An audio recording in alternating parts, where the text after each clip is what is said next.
Hey, my lovies. Welcome back to another episode of Gigi Says What Now? If you're new here, my name is Genevieve Gravel. My friends call me Gigi, and I talk trash about history. And today we are talking about America's OG influencer family.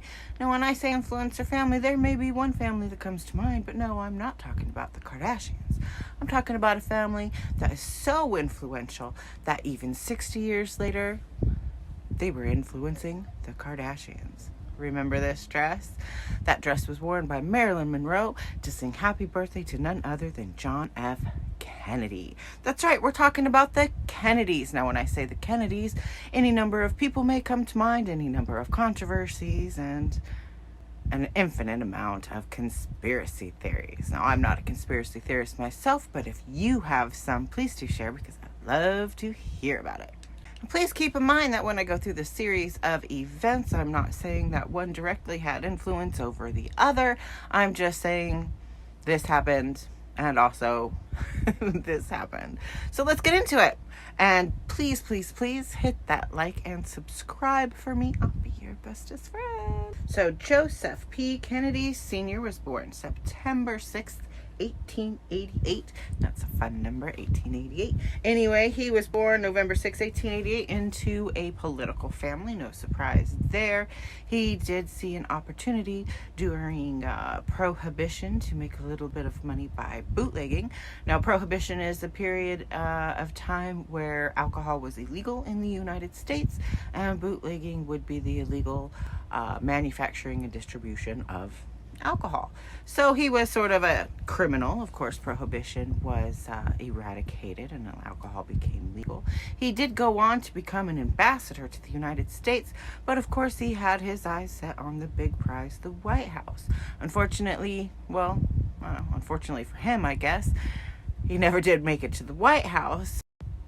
So he openly was against the United States interfering with Third Reich Germany, which, of course, we know after the bombing of Pearl Harbor, America did enter into World War II only 21 years after the end of the war to end all world wars, World War I. But people really didn't like the fact that he was against the United States going into the war, and, being a past criminal, he kind of got a bad rap, and his political career didn't seem to take off the way he wanted it.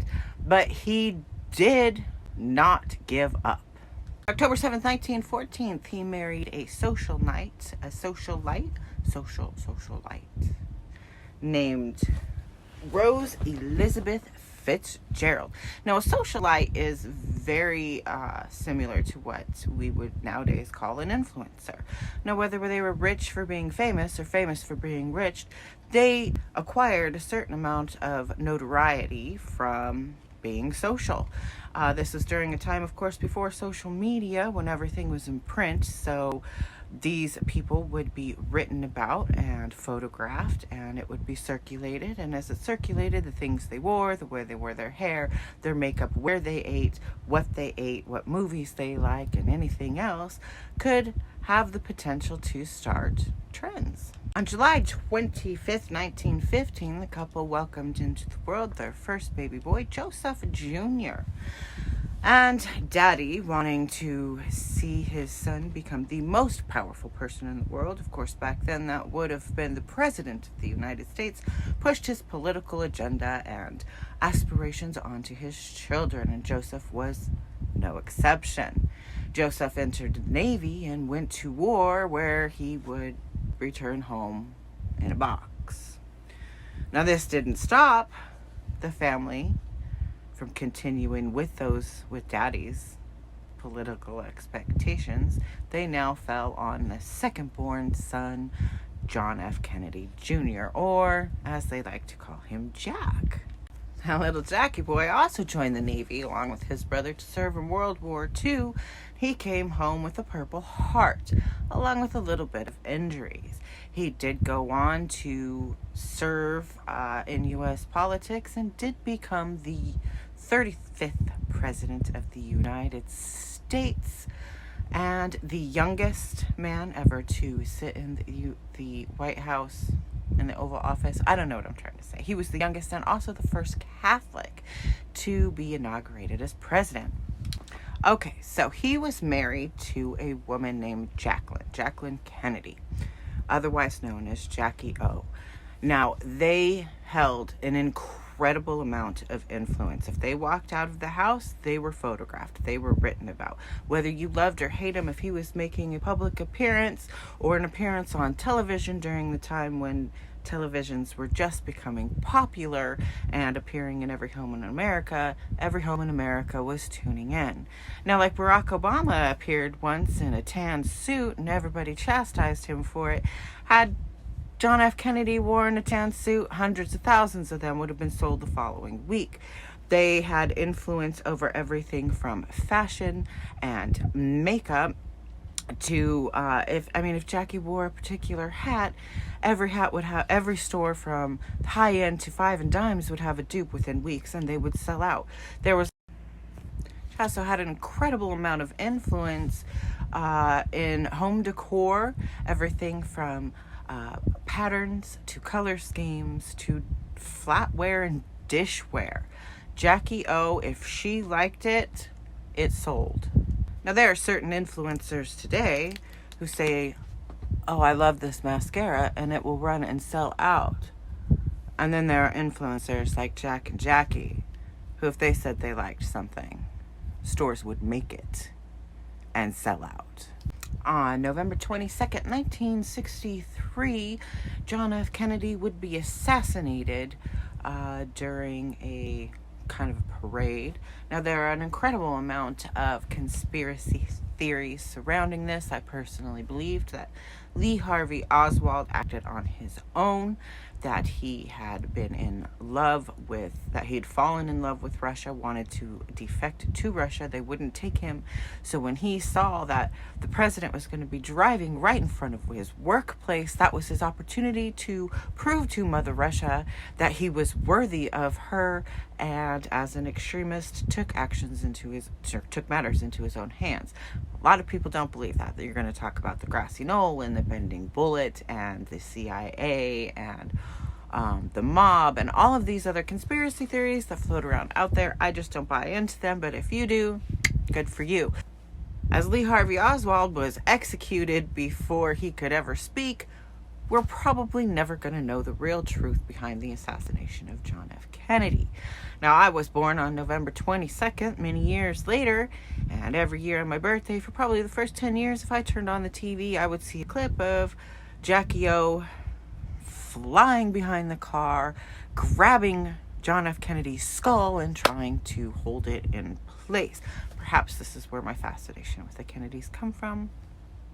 I don't know. So Joseph's third child was named Rosemarie. She was born on September 13th, 1918, and they say that due to lack of oxygen, she was left innocent, and she had a little more difficult life. I don't know what she would have been diagnosed with under the DSM-5, but they say back then it was due to lack of oxygen. When she got into her 20s, she started to, as normal and natural for young people to do, she started to explore her sexuality. This was during a time and in a family that was very modest and chaste, and that simply could not be happening. So they had her lobotomized. I once saw a documentary with one of those science guys. I think the Neil guy, I don't know his last name. Anyway, he said something that really kind of put things into perspective for me, or not into perspective, but kind of changed my perspective a little bit. He said that humans are really, in the grand scheme of time, humans are really in our infant stage, and we really kind of are infantile. Now, during this time in history, it was actually very popular to drill holes in people's skulls, whether they wanted to lose weight or quit smoking, or if a woman dared enjoy sex. Unfortunately, Rosemarie's lobotomy would go terribly wrong, and she would not be able to walk or talk and be institutionalized for the remainder of her life, which was 86 years. On February 20th, 1920, the couple welcomed into the world their fourth child, Kathleen. She married a man who would not return home from World War II. They had been married for only 5 months when he was returned home in a box. Unfortunately, many of the soldiers who lost their lives in World War II did not return home at all. Not long after, she became involved with a man who was married. Her father and her family disowned her because she was a mistress, and the couple then boarded a plane on the way to meet with Joseph Kennedy in order to ask for permission for Kathleen to marry him. And unfortunately, the plane would never reach its destination. It crashed, leaving no survivors. Kathleen was 28 years old. Their fifth child, born on July 10th, 1921, was named Eunice. Now, Eunice was an influencer in her own right. She was also very heavily influenced by Rosemary. Rosemary, of course, I just told you, was lobotomized and left physically and mentally disabled for the rest of her life. This gave Eunice the unique opportunity to see the way disabled people were treated within the institutions, and decided that that simply could not be, and something had to be done. And as a result, she founded the Special Olympics. Now, today, we can say that things are much better for people with disabilities. I choose to say they're different, but the improvements that have happened are in part a result of Eunice's work throughout her life. She died at 88 years old after a series of strokes, but we sure are glad that she lived. Their sixth child, Patricia, was born on May 6th, 1924. Patricia grew up to be a socialite, just like her mother, and as we've said before, a socialite really is a lot like a modern-day influencer. Now, Patricia had married an actor. She had hopes and dreams of becoming a movie producer. Unfortunately, during this time, and probably still a little bit today, the opportunities for women were few and far between, and they certainly weren't in the production of movies. If she wanted to be an actress, she probably could have, but even all of her wealth and influence, and coming from an incredibly notoriable family and background, nothing could buy her a seat at the boys' club. She decided to become a housewife, or was forced to become a housewife instead, and never saw her dreams of being a movie producer. Patricia died September 17th, 2006 at 82 years old. The seventh Kennedy child born was Bobby, or Robert. He was born on November 20th, 1925. Robert would go on to follow in his brother's footsteps, of course, at the encouragement of his dad. He did serve as, he was a civil rights activist, really. He was a big proponent in passing the Civil Rights Act of 1964. He's also known as the man who took on the mob, and with that comes a lot of conspiracy theories. After his brother was assassinated, he did go on to run for president. When he was giving a speech at a very populated hotel, he too was assassinated. Bobby Kennedy had served as a U.S. Senator and Attorney General. He left behind his wife and his 11 children. That's a lot of kids. I got 4. Anyway, there was a movie called Bobby. I think it starred Sharon Stone. I don't remember seeing it or not. I feel like I've seen it. I probably should have seen it. I'm kind of obsessed with this family. I don't know. Did you see it? Did you like it? Was it good? Should I check it out? The 8th Kennedy child was named Jean. She was the youngest daughter and born on February 20th, 1928. She was an activist and a humanitarian, an author. She served as an ambassador to Ireland and received an honorary citizenship to Ireland in recognition for her work. She was also very heavily influenced by her older sisters, Rosemary and Eunice. She went on to co-found a organization to bring arts and artistry to the disabled community. She died June 17th, 2020 at the age of 92 years old. Which brings us to the ninth and final baby born into the Kennedy clan, named Teddy or Theodore. He was born February 20th, 1932, and was actually quoted saying, "Some awful curse did actually hang over all of the Kennedys." Have you heard of the Kennedy curse? On July 18th, 1969, Teddy Kennedy would drive his car off a bridge with none other than his beautiful young mistress, whom he worked with alongside of her. He would then climb out of the car, and either unable to or unwilling to save her, he would then call his family and his people to ask what to do. You may believe that she was murdered, or you may believe that she wasn't even his mistress. The bottom line is he did not first call 911, and the family did try to cover it up. There's actually a movie that was made about it called Chappaquiddick. It's a pretty good flick. You should check it out. And, I don't know, come to your own conclusions.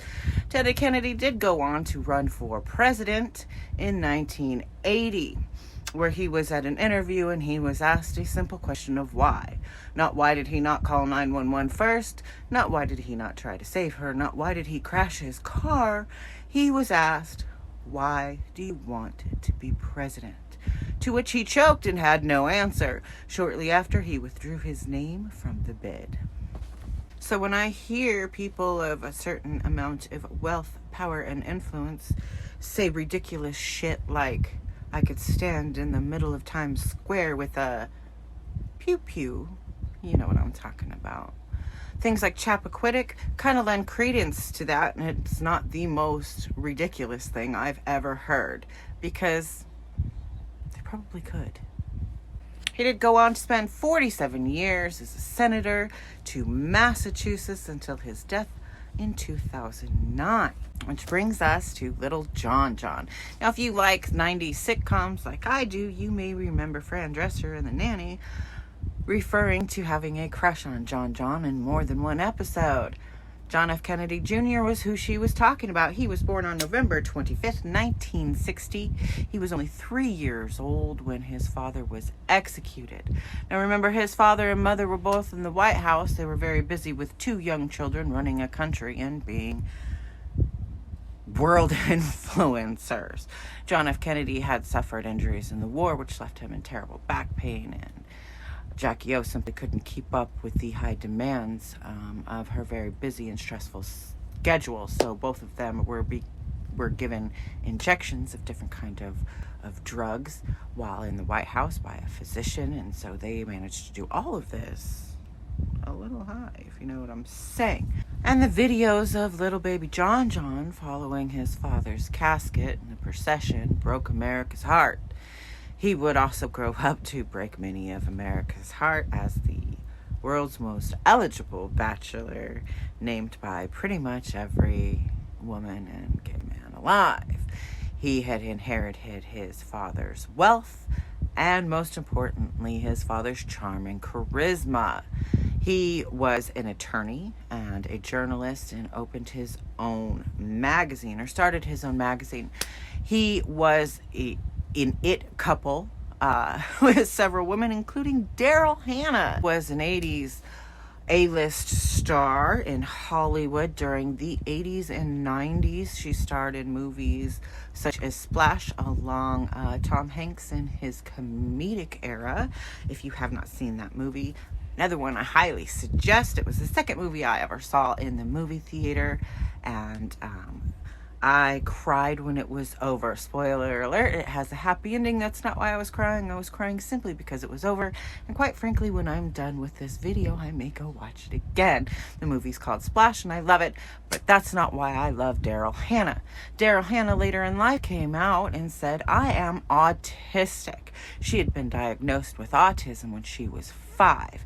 And she proved to the world during a time where people who had been diagnosed with autism were generally institutionalized.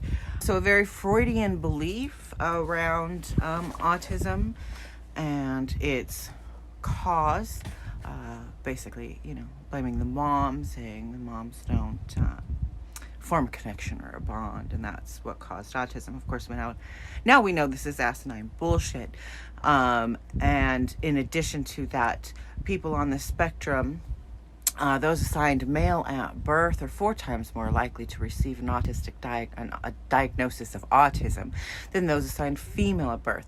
Not because those assigned female at birth are not autistic, but because they are either not diagnosed or they are misdiagnosed, as the diagnostic criteria, even today in 2023, is based on the male model. So when Daryl Hannah comes out and says, "I'm autistic," it shows the world not only are there women on this spectrum, but that you can be on the spectrum and be a productive member of society. You can have a successful career. You can have successful relationships. And yes, women on this spectrum exist. Thank you so much, Daryl Hannah. You are a real one, and we need more representation like you. Now, although he was the it couple with him and Daryl Hannah, the relationship would not last. He would go on to marry another. Oh, though he didn't marry Daryl, but he married another woman named Carolyn Bassett. Carol. What? I'm not saying her name right. Anyway, he went on to marry this chick, and yeah.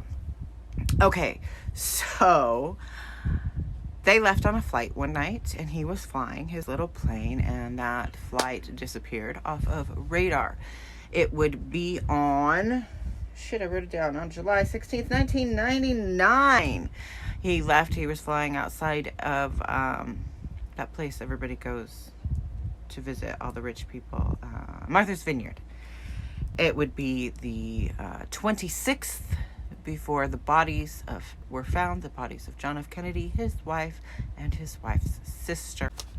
Of course, no expense or time was spared in the search for the plane or the wreckage or the recovery of the bodies.